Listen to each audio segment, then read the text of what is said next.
morning, everybody. Terry Hart. Summer in the city. Terry Hart is here, but we're talking about Snowfall, not the kind you think. It's not coming too soon, but it is happening on your television. Snowfall, of course, the FX series. It's a sad story. It's in the middle of season 3. It's an amazing show. In full transparency, I hadn't really caught up with Snowfall, and then I was doing a bunch of interviews for it last week in Los Angeles, so I just binged, and I'm up to date. It's so great. Yeah, the reviews have been massive. Yeah, for it, right? It's really excellent. John Singleton, who was behind Snowfall and really created this entire world, or wanted to tell the story of Snowfall, he died in April, just at 51, of a stroke. Terribly tragic. So we didn't know what was going to happen with the show, but I got all the deets when I talked to the folks when I was in Los Angeles, and they're carrying it forward, and I'm glad they are, because I'm now hooked. As he would want. Yes. Yeah. Wait with John. Come on, wait with John. Okay. John Singleton, from the very beginning, made us all understand the arc of you know, the general journey that each of our characters were going to take.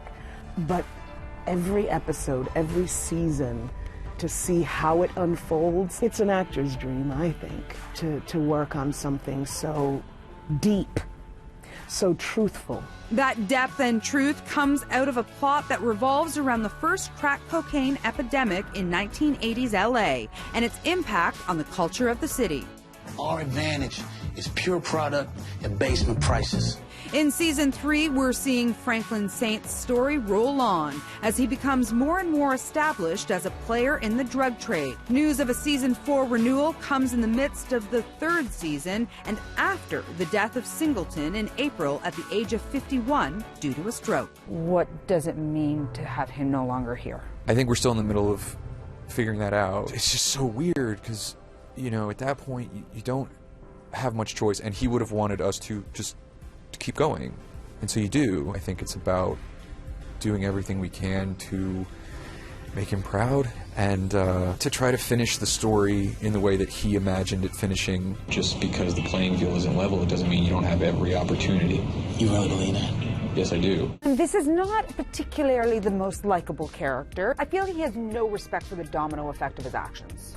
Yeah, but how could he? He doesn't know what a crack epidemic is. Is that part of the success of Snowfall, is that people who are watching it in 2019 are looking at it with the benefit of hindsight versus the characters being in it not knowing what this was going to become? Yeah, I think that's kind of like the linchpin for all of us as actors is that ignorance. A lot of these characters are doing things that we wouldn't normally be on their side. Why are we rooting for them? Because when you're faced with, you know, back against the wall circumstances, you often make choices that you wouldn't normally make in your rational life. And I think that people get that and they relate to that. Your business has gotten too big, and now you're exposed.